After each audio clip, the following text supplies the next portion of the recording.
बिस्मिल्लाहिर्रहमानिर्रहीम अस्सलाम वालेकुम hello everyone I hope you all are doing well. आज का जो हमारा टॉपिक है that's from translation studies dynamic equivalence and formal equivalence.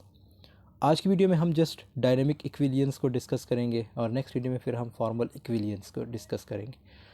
आज की वीडियो में इक्विलियंस है क्या, डायनेमिक इक्विलियंस, और साथ में शॉर्ट बायोग्राफी ऑफ यूजीन निडा उसको डिस्कस करेंगे। टाइम को इसके बगैर let's get started. Eugene निडा biography. Eugene निडा जिसकी डेट ऑफ बर्थ 1914 में इसकी बर्थ हुई, 2011 में इसकी डेथ हुई।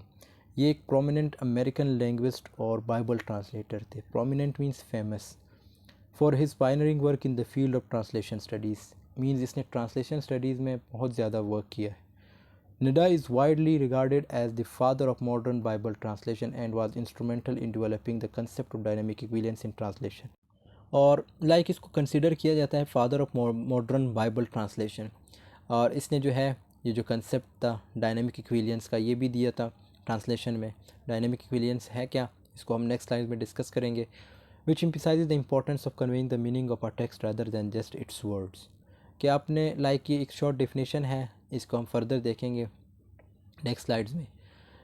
Nida was born in Oklahoma and studied at the University of California, Los Angeles, and the University of Michigan. He joined the United Bible Societies in 1943 and spent much of his career working on Bible translation in various languages. तो इसने काफ़ी time गुजारा था 1943 में। ये एक जगह एक सोसाइटी है जिसमें बाइबल वगैरह को जो है उसको ट्रांसलेट किया जाता है। सो उस बाइबल को डिफरेंट लैंग्वेजेस में ट्रांसलेट किया जाता है। इसने वहाँ पे जो है वर्क किया था। Nida's work in translation theory was heavily influenced by his background in linguistics, and he believed that translators needed to understand the cultural context of a text in order to accurately convey its meaning।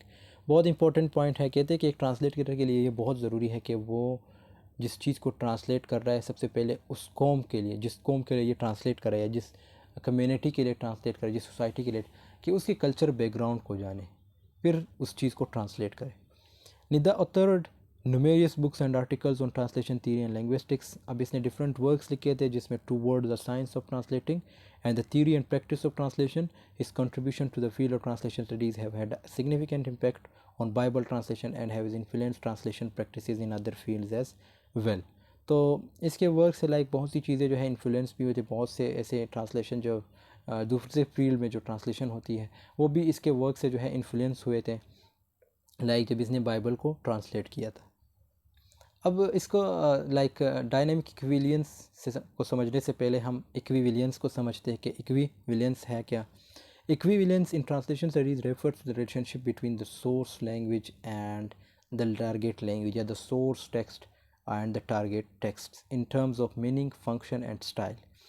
तो equivalence translation studies में उस चीज़ को refer किया जाता है source language को।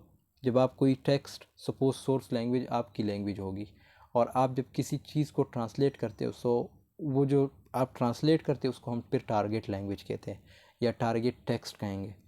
तो equivalence जो है उस चीज़ को रेफ़र करती है। इन टर्म्स ऑफ मीनिंग, जिसमें आप में मीनिंग बताना होता है, फंक्शन बताना होता है और स्टाइल वगैरह, ये सारी चीज़ें आ जाती हैं। In other words it is the degree to which a translated text conveys the same meaning, effect and purpose of the original text. और इक्विवेलेंस में ये होता है कि आपने जो चीज़ जो आप ट्रांसलेट कर रहे हो उसका मीनिंग क्लियर होना चाहिए और इफ़ेक्ट जो है होना चाहिए, मतलब जिसके लिए आप ट्रांसलेट कर रहे हो उन पे एक इफ़ेक्ट होना चाहिए और उसका एक पर्पज़ होना चाहिए। अब सपोज़ अगर आप बाइबल ट्रांसलेट करें तो इट मीन्स कि उसका कोई मीनिंग है, कोई इफ़ेक्ट है लोगों पे और साथ में कोई पर्पज़ है, तभी आप उसको ट्रांसलेट करोगे ओरिजिनल टेक्स्ट में। Equivalence in translation studies refers to the idea that a translation should be functionally equivalent to the source text। के इक्विलियंस जो है ये दूसरी डिफिनेशन है, ये आप लोग देख लीजिएगा क्योंकि ये जो अगर आपको ये पहली डिफिनेशन समझ आई है तो ये भी इजी है।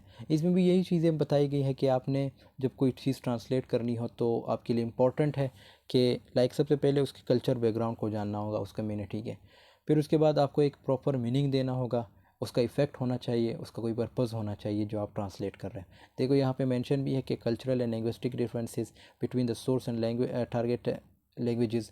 Equivalence can be achieved through different translation strategies, जिसमें डिफरेंट स्ट्रेटजीज़ आ जाती है language including literal translation, literal translation है, कल्चरल एडेप्शन है एंड फ्री ट्रांसलेशन। इन दोनों पे वीडियोस बनी है, लिटरल ट्रांसलेशन है क्या और फ्री ट्रांस। बाकी एक पूरी प्लेलिस्ट बनी है ट्रांसलेशन स्टडीज़ से रिलेटेड, वो प्लेलिस्ट का लिंक मैं आपको डिस्क्रिप्शन में दे दूंगा या कमेंट सेक्शन में, सो उसको ज़रूर खोल लीजिएगा।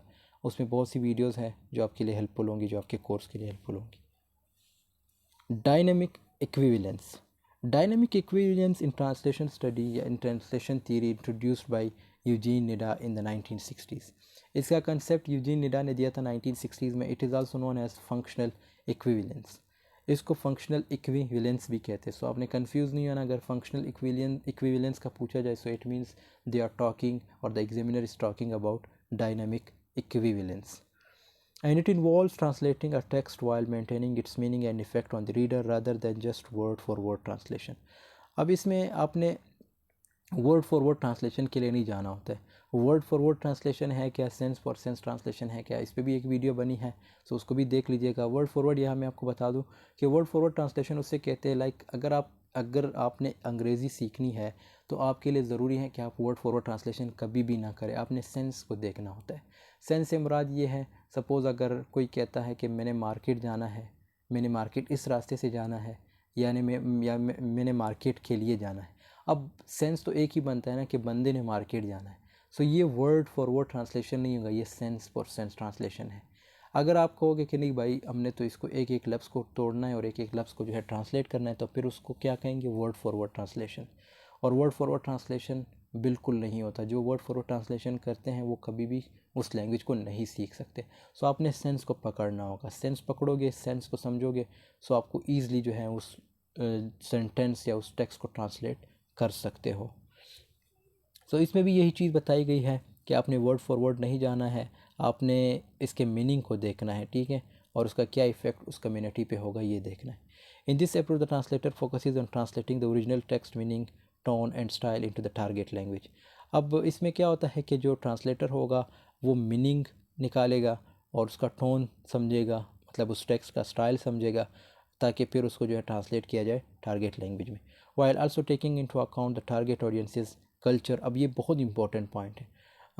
अब इस ट्रांसलेटर को ये चीज़ भी समझनी होगी कि जिसके लिए ये ट्रांसलेट कर रहे हैं, मतलब उस कम्युनिटी या उस सोसाइटी या उस नेशन के कल्चर को जाने, कंटेक्स्ट को जाने और लैंग्वेज को जाने, ठीक है। The goal is to produce a translation that has the same effect on the reader as the original text had on the original audience. कि उसका इफ़ेक्ट होना चाहिए या इम्पैक्ट होना चाहिए रीडर पे, मतलब जो पढ़ेगा, जो समझेगा, तो उस पर एक इम्पैक्ट होना चाहिए उस चीज़ का। Dynamic equivalence emphasizes the communicative function of language, and it recognizes that the meaning of a text is not just in the words but also in the social, cultural and historical context in which it was created। तो ये इस चीज़ को भी refer करती है dynamic equivalence कि आपने just इस चीज़ को नहीं समझना कि वर्ड फॉर वर्ड ट्रांसलेशन करनी है, आपने उनके सोशल, कल्चरल और हिस्टोरिकल कंटेक्स्ट को भी समझना है, उसको भी क्रिएट करना है, ताकि जिसको आप समझा रहे हो, मतलब सोर्स टेक्स्ट से लेके टारगेट टेक्स्ट में या सोर्स लैंग्वेज से टारगेट लैंग्वेज में जो आप चीज़ ट्रांसलेट करोगे, सो इट मीन्स आपने इन चीज़ों को समझना होगा जिसमें सोशल है, कल्चरल है और हिस्टोरिकल कंटेक्स्ट है। Dynamic equivalence in a translation is a translation theory that emphasises the meaning and effect of the source text over its literal form.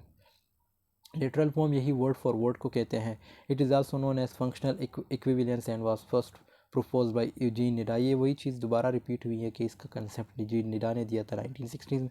According to this theory a translation should reproduce the same effect on the target audience as the original text had on the source audience। और ये बहुत important point है कि जो चीज़ आप translate कर रहे हो, मतलब एक चीज़ है जो आप ट्रांसलेट करोगे, अब ऑब्वियसली उस चीज़ से तो आप वाकिफ़ होंगे और उसका एक ग्रेट इफ़ेक्ट होगा आपकी अपने कम्युनिटी पे। सो डायनेमिक इक्विवेलेंस में ये चीज़ भी है कि आपने, मतलब जो चीज़ का इफ़ेक्ट आपकी कम्युनिटी पे है, आपके लोगों पे है, सेम उसी चीज़ का जो इफ़ेक्ट है वो दूसरी कम्युनिटी पे होना चाहिए, जिस तरह ये आपकी कम्युनिटी पे होगा। सो इट मीन्स आपके कम्युनिटी पे जो ट्रांसलेशन की या जिस चीज़ की जो इफ़ेक्ट है ना, सेम वही इफ़ेक्ट वो दूसरे कम्युनिटी पे भी होना चाहिए, अगर आपने डायनेमिक इक्विवेलेंस की बात करनी है।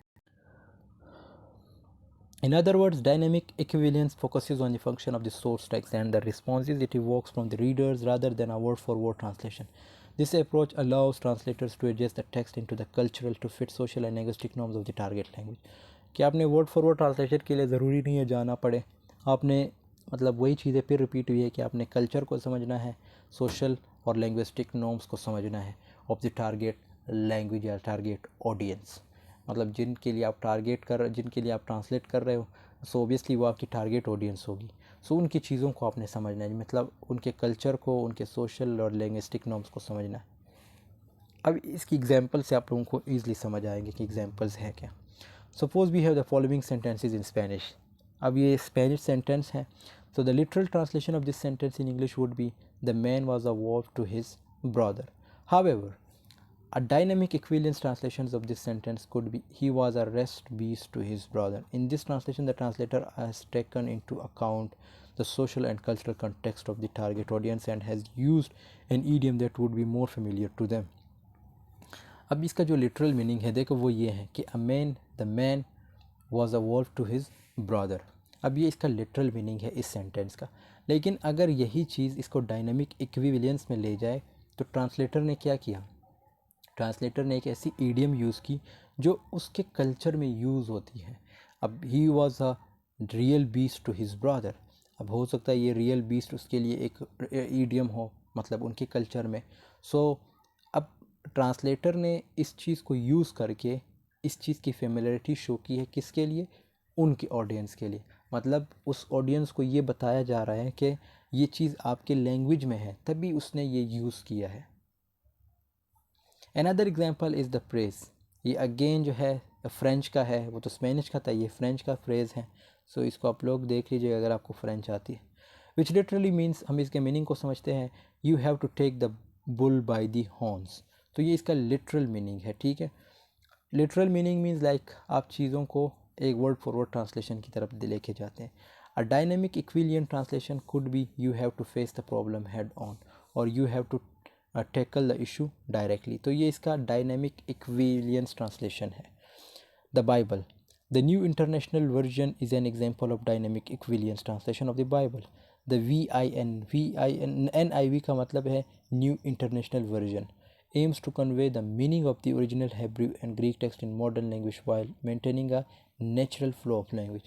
अब यही चीज़ जो है लाइक बाइबल जो लैंग्वेज है, बाइबल जो किताब है, उसको भी सेम इसी तरह ट्रांसलेट किया जाता है, डायनामिक इक्विलियंस के बेस पे ट्रांसलेट किया जाता है। और इसके जो father of like modern Bible translation किसको कंसिडर किया जाता है, यूजीन निडा को। मूवी सबटाइटल्स, अब इसी तरह जब आप मूवी देखते हो, मूवी के जो सबटाइटल्स होते हैं जो नीचे आपके सामने आते हैं, जो कैप्शंस वगैरह होते हैं, when a movie is translated into another language, the subtitles often use dynamic equivalence to convey the meaning of original dialogue while fitting into the time constraints of the screen. For example, a character in the original dialogue may use a long complex sentence, but the translator may break it up into a shorter simpler sentence to fit within the time available for the subtitle। कहते हैं कि जब आप movie देखते हो तो movie के जो सबटाइटल्स मतलब जो नीचे लिखे होते हैं, जो एक किस्म का ख़त लिखा होता है, अब उसमें कभी कभी करेक्टर जो होता है वो बहुत लॉन्ग सेंटेंसेस यूज़ करता है या बोलता है, तो वो क्या करता है, जो ट्रांसलेटर होगा वो उसको शॉर्ट कर देगा, वो शॉर्ट करेगा ताकि आपको समझ आए, ताकि आपके लिए फ़िट हो सके, ताकि आपके लिए सिंपल हो और आप उन चीज़ों को शॉर्टर और सिंपल वे में समझ सके। इसी तरह एक और एग्जांपल है legal documents. When legal documents are translated, dynamic equivalence is used to ensure the translated text conveys the same legal meaning as the original. The translator may need to adjust the terminology or phrasing to ensure that the translated documents compiles with the legal document of the target language। इसी तरह जो legal documents है उसका भी एक best example इन्होंने दिया है कि उसको भी इसी तरह लाइक ट्रांसलेट किया जाता है डायनेमिक इक्विलियंस के बेस पे।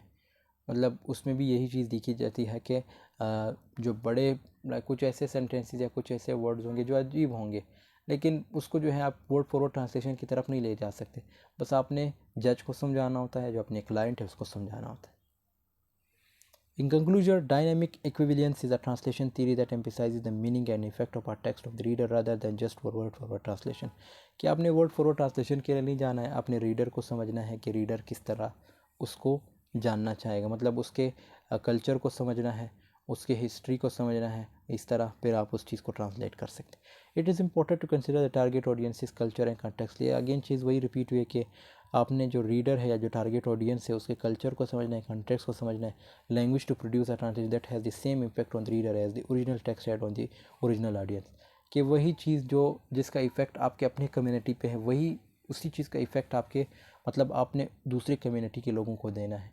सेम इम्पैक्ट आपने उस पर छोड़ना है जो जिसके लिए आप ट्रांसलेट कर रहे हो, जिस कम्युनिटी या जिस ऑडियंस के लिए आप ट्रांसलेट कर रहे हो। In summary, dynamic equivalence is a translation approach that prioritize, ये सेम वही चीज़ फिर रिपीट है। देखो कल्चर, सोशल, लैंग्विस्टिक नॉर्म्स, ये सारी चीज़ें वही हैं। तो दोस्तों यहाँ पे हमारी वीडियो की एंडिंग होती है और नेक्स्ट वीडियो में फिर हम फॉर्मल इक्विलियंस की तरफ आएंगे कि फॉर्मल इक्विलियंस है क्या।